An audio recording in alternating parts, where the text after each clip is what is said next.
Bonjour à tous. Aujourd'hui, on va s'occuper d'un MacBook Air A1932, le modèle, qui a subi un dégât liquide. Donc, pour l'instant, on ne le branche pas. On va démonter la carte mère et on regarde juste après. Donc voilà, la carte mère est démontée. Elle est grande comme ça.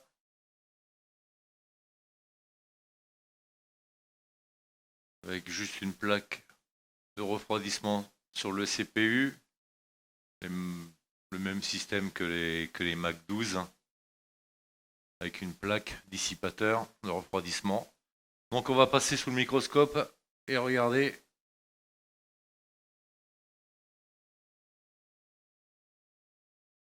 si on voit quelque chose.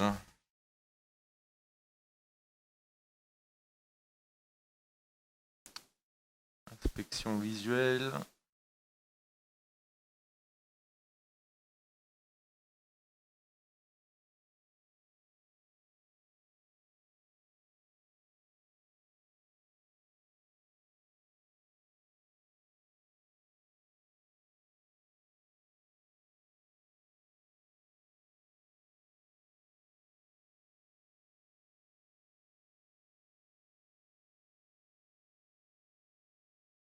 On voit pas grand chose de ce côté-là.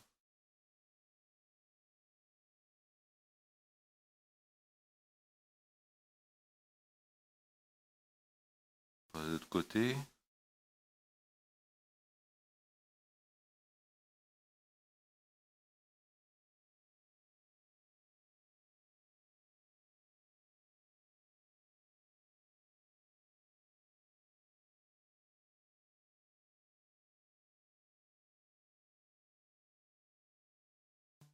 Ça m'a l'air propre tout ça pour l'instant.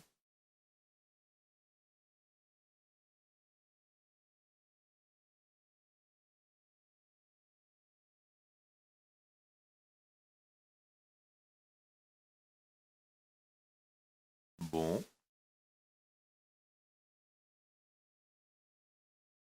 je vois pas de traces de dégâts liquides. Alors s'il y a eu un dégât liquide que c'est tombé sur la carte mère, c'est qu'il y a eu une désoxydation. Alors ça c'est le pire de tout ça.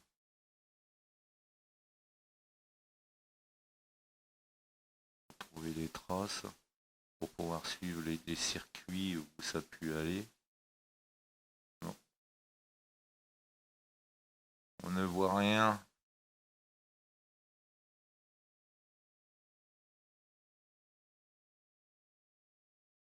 Bon, je vais le brancher. On va regarder si on a du 20 volts.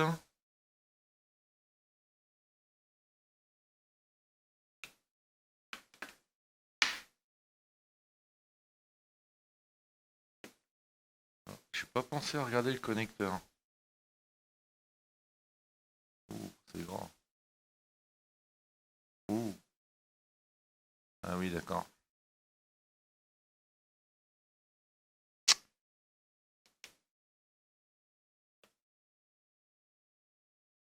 Bon, a priori, c'est rentré par les connecteurs type C. Là, j'ai une lamelle qui a brûlé.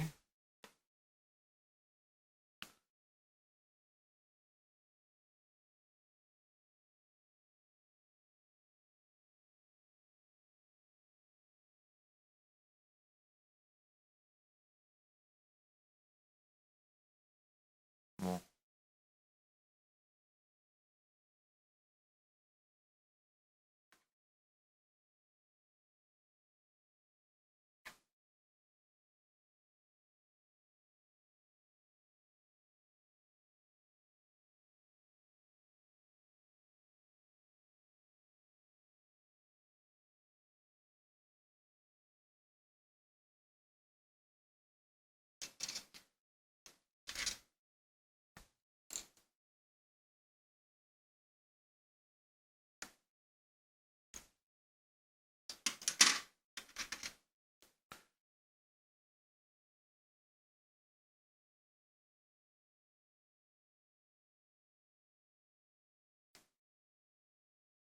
Ouais.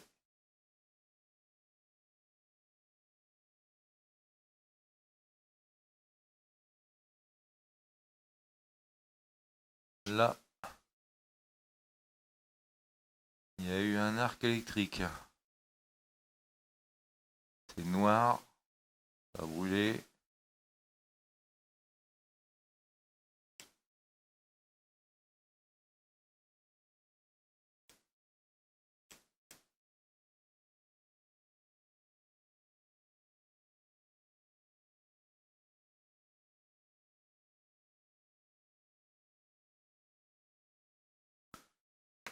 Bon, on va regarder au contrôleur CED 3215.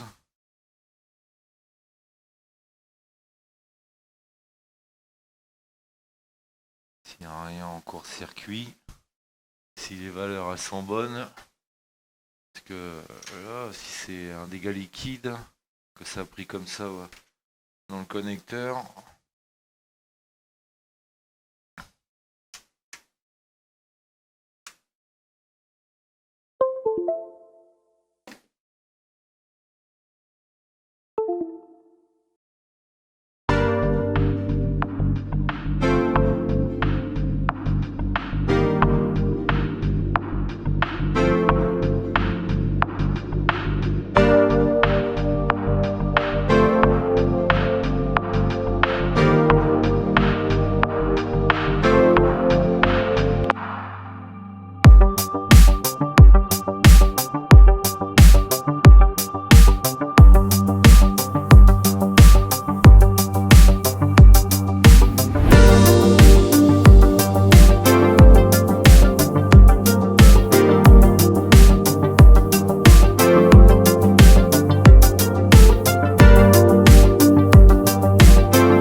Bon, on n'a plus de court-circuit. Le court-circuit venait de la diode de protection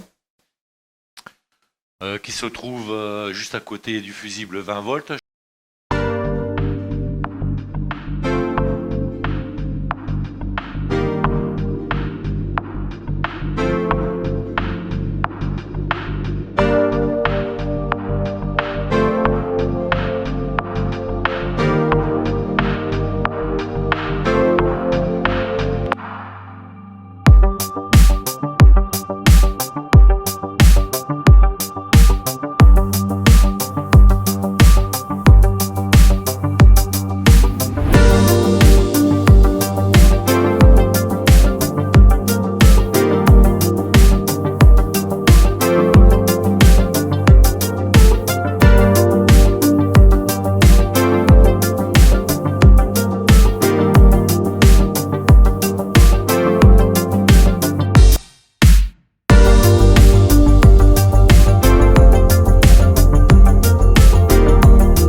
contrôleur, on l'a remis en place.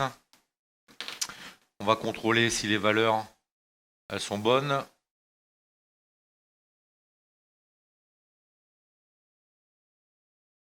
On va commencer par celui qui n'était pas en court-circuit.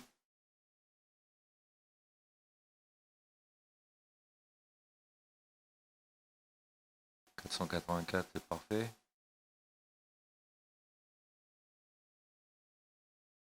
« 450, c'est bon. 126, c'est bon. «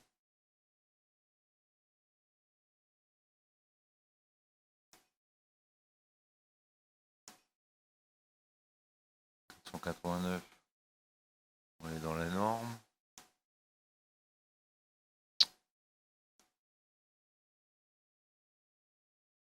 151, c'est bon.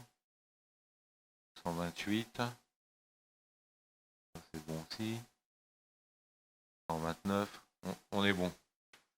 Les valeurs, en tout cas, elles sont bonnes. Après, en interne, on verra si ça va pas lâcher, parce que ça arrive.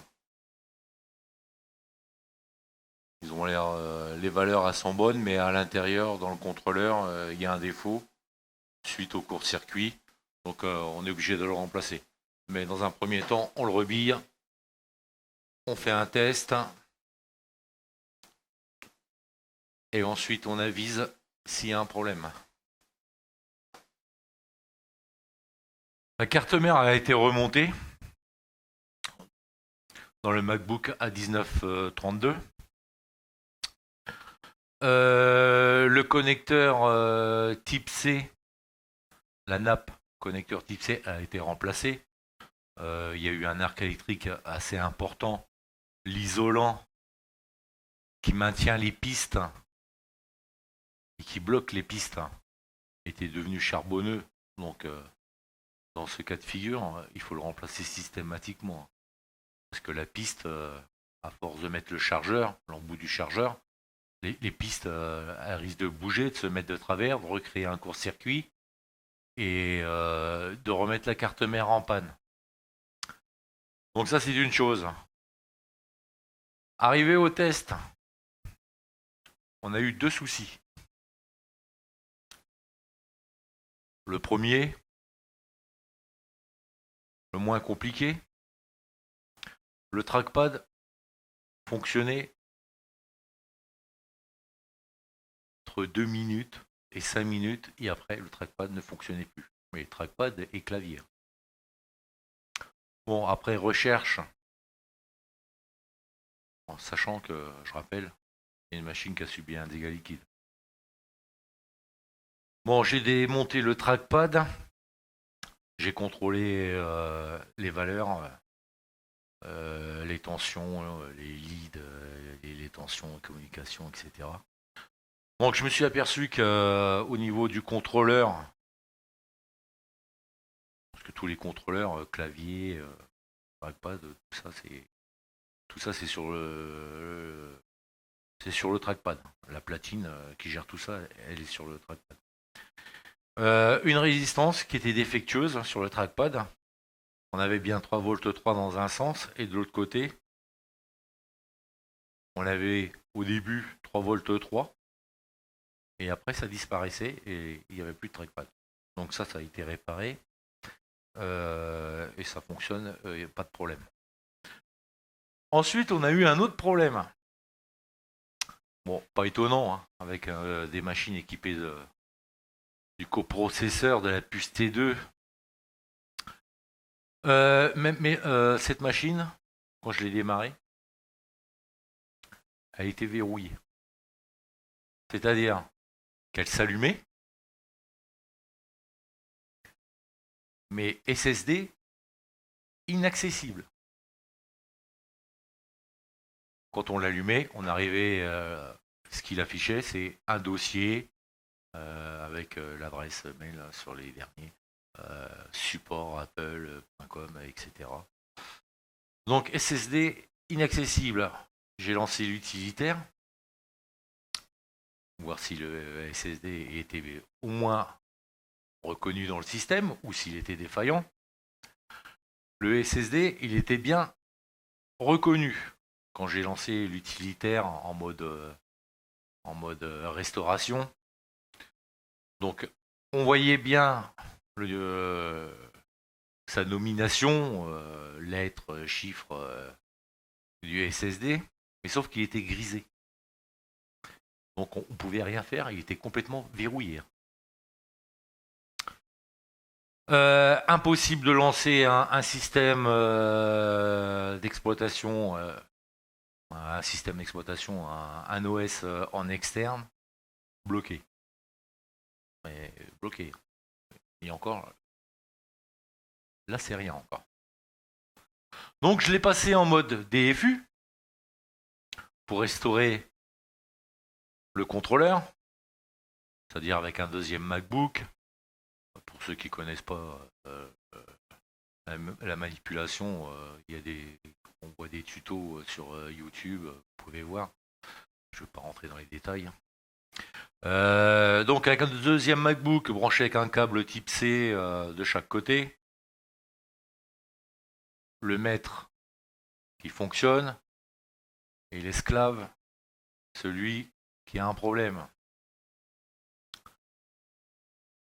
Donc passage en mode DFU, contrôleur il apparaît, je demande prends l'option parce qu'il y a quand même plusieurs options. Je crois que c'est réactiver le contrôleur. Réactivation contrôleur, ça fonctionne pas. Restauration du contrôleur. Donc, pas le choix. Je fais restauration. Il me demande de faire une mise à jour, d'abord du contrôleur. Pas de souci. On accepte. Donc, il fait la mise à jour du contrôleur. La puce T2. Il fait la mise à jour. Et ensuite, il lance une restauration. La restauration, on voit bien, c'est en 4 phases. Première barre, deuxième barre, troisième barre, pas de problème, quatrième barre qui monte plus lentement. Donc, quatrième barre, elle monte. Et au bout d'un moment, le modèle, le MacBook esclave, c'est-à-dire celui qu'on veut restaurer et réactiver la puce T2, s'allume. Et je vois la barre de progression qui monte. Elle arrive au bout, comme sur le MacBook maître. On voit la barre de progression. Et là, ça se fige. Et quand je dis ça se fige, ça reste bloqué, la barre de progression, elle reste bloquée, chargée complète, mais plus rien. Et au bout de, je sais pas, 10 minutes, peut-être un quart d'heure, message d'erreur sur le MacBook maître, donc celui qui sert à réactiver celui qui est défaillant. Message d'erreur, je ne me rappelle plus du code. Et le MacBook, celui-là qui était en panne, le MacBook esclave, c'est-à-dire MacBook Air à 1932, barre de progression, il reste allumé, mais bloqué sur la barre de progression. L'autre, il m'affiche une erreur, il arrête tout, et l'autre, il reste bloqué sur la barre de progression. La 1932 reste bloquée sur la barre de progression. J'attends 1 heure, toujours pareil. 2 heures, toujours pareil. À un moment, je l'arrête. Je l'arrête au bouton power. Il s'éteint. Mais ensuite, quand je voulais appuyer pour le rallumer, parce qu'au départ, il s'allumait, mais on avait juste le dossier. Mais après cette opération-là, plus moyen de le démarrer. La puce, elle a fini de se désactiver complètement. Vous pouvez appuyer sur le bouton, le touche ID, là, le power, là. Aucun démarrage. Donc je relance une fois, deux fois le processus. Toujours pareil. J'arrive avec une barre de progression, il redémarre. Il reste bloqué sur la barre de progression. Enfin, et toujours pareil. Ça reste indéfiniment. Si vous ne l'arrêtez pas, c'est indéfini, ça ne bouge plus. Et là, impossible. Donc on l'arrête et impossible de le redémarrer. Là, la puce a été complètement verrouillée. Là, c'était fini, impossible de démarrer. Et comment il le verrouillait? Comment je l'ai vu qu'il était complètement verrouillé? C'est la puce T2. Je vais vous passer sur le microscope.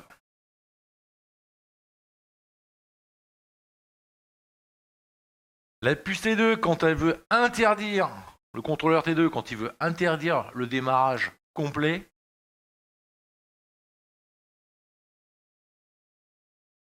hop, voilà. La puce T2, elle est là, cachée en dessous le cache noir, là. Et là, la PMU. Le contrôleur, quand il veut interdire la machine de démarrer, ce qu'il fait, il donne l'ordre à la PMU. Il donne l'ordre à la PMU de ne plus envoyer deux alimentations au PCH du CPU. Donc, cette alimentation PCH 1 volt. Deuxième alimentation 1 volt coupé. Plus rien. Tout le reste, c'était alimenté. Hein. Là, tout ça, c'est l'alimentation de la puce T2. Tout ça, c'était parfaitement alimenté. La NAND, même la NAND était alimentée. Celui-là, c'est le 1 volt 8 NAND. Celui-là, c'est le 0,9 volt NAND. Tout ça, c'était alimenté. Mais ça, terminé. Il a eu la PMU, elle a eu interdiction d'alimenter le CPU. Plus rien démarré. Sur le schéma, ça donne ça. Je vais vous passer sur le schéma.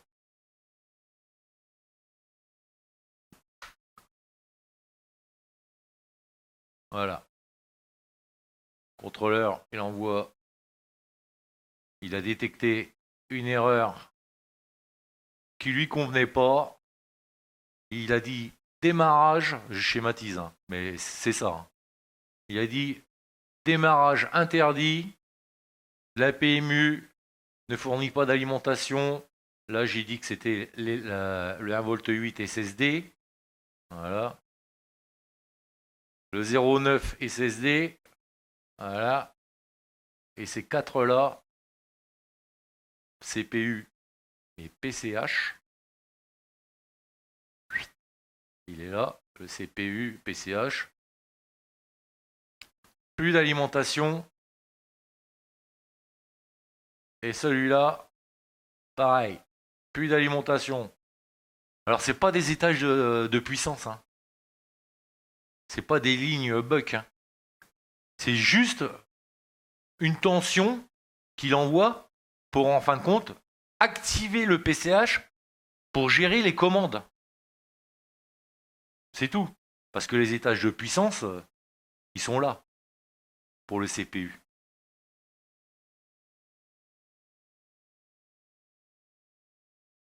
Donc voilà. On revient.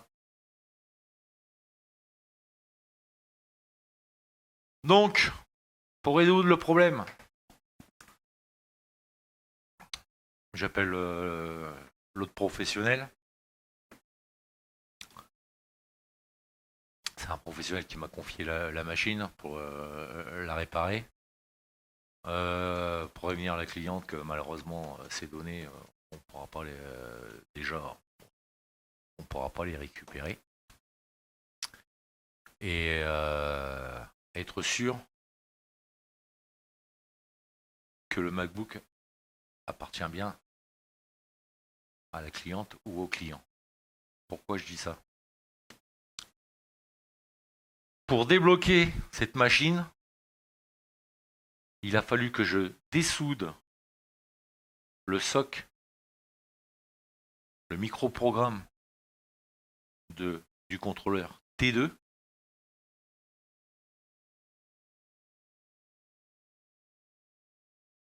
que j'efface le journal, le journal d'erreur. Pareil, il est moins grand, mais comme les iPhones, il y a un journal d'erreur d'enregistrer. Et il y a des erreurs que la puce T2, quand c'est enregistré, n'accepte pas. Il a fallu effacer tout le journal, et on voyait les erreurs en boucle, comme un panic log d'iPhone. En boucle, en boucle, en boucle, jusqu'en bas. Donc, effacement du journal d'erreur. C'est un log, mais enfin, c'est un journal. C'est une partie qui sert de journal d'erreur enregistré par le contrôleur T2. Effacement total. Ensuite, il a fallu reprogrammer 4 lignes hexadécimales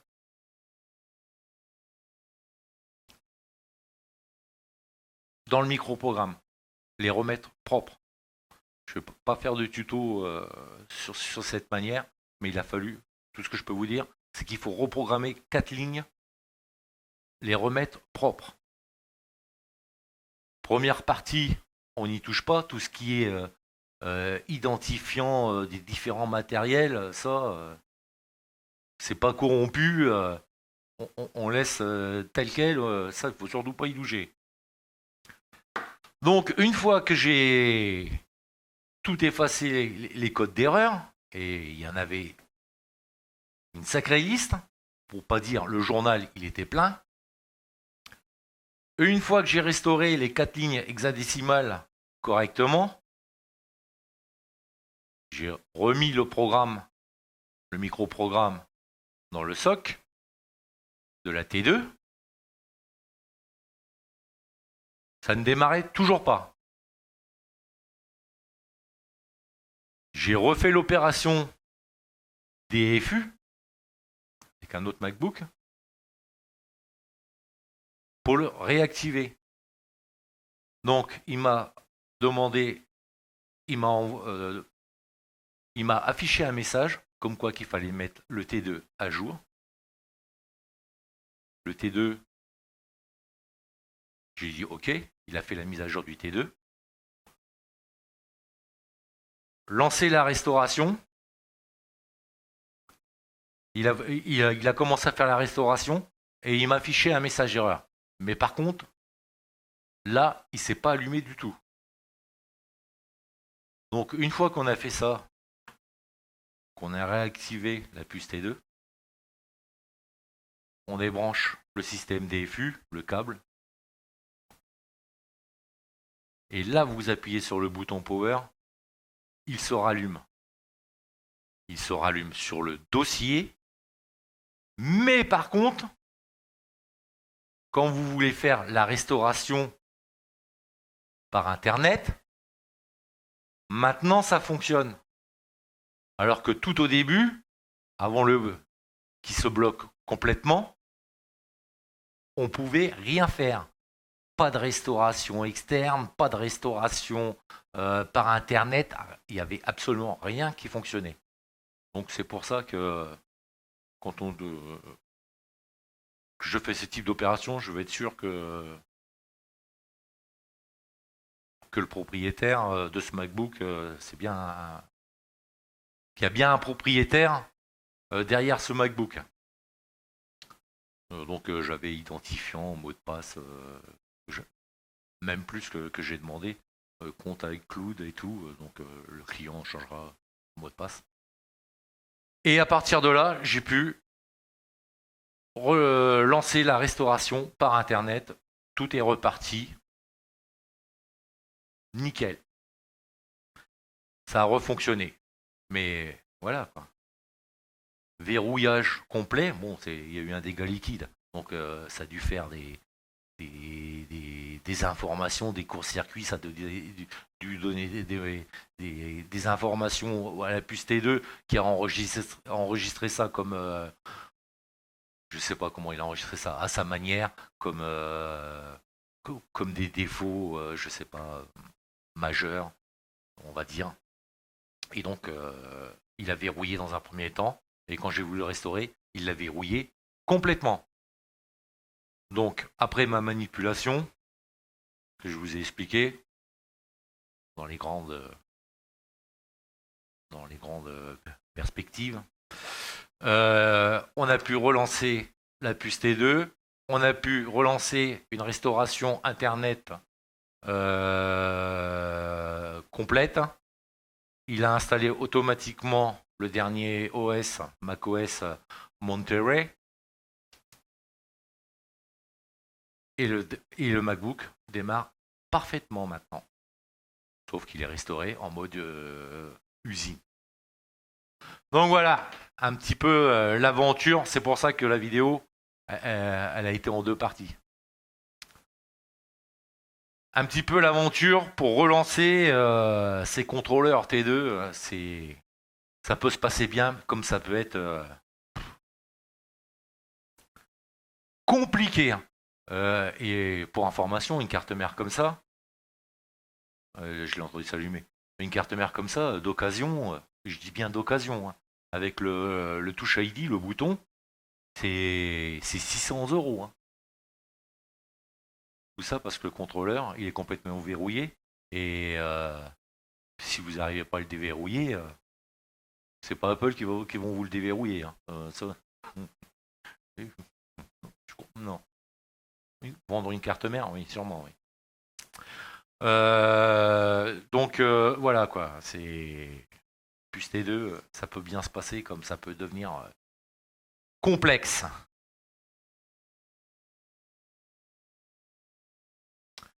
Bon, je vais vous le mettre en route.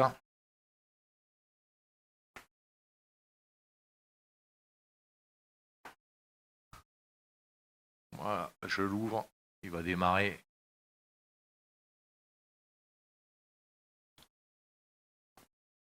Donc macOS Monterey qui ressemble au démarrage comme l'iOS 15 sur les iPhones. Le même style. Quand c'est la première utilisation, en tout cas, on avait exactement la même chose. Voilà. Donc voilà, restauré, fonctionnel, débloqué. Et il revient de loin celui-là, quand même.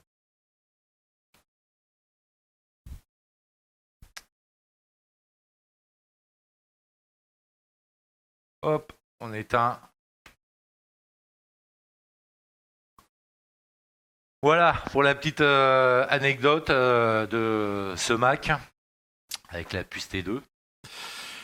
En espérant que cette vidéo vous a plu, commentez, partagez. J'espère que vous avez appris des choses et en vous souhaitant une bonne fin de journée. Et à la prochaine.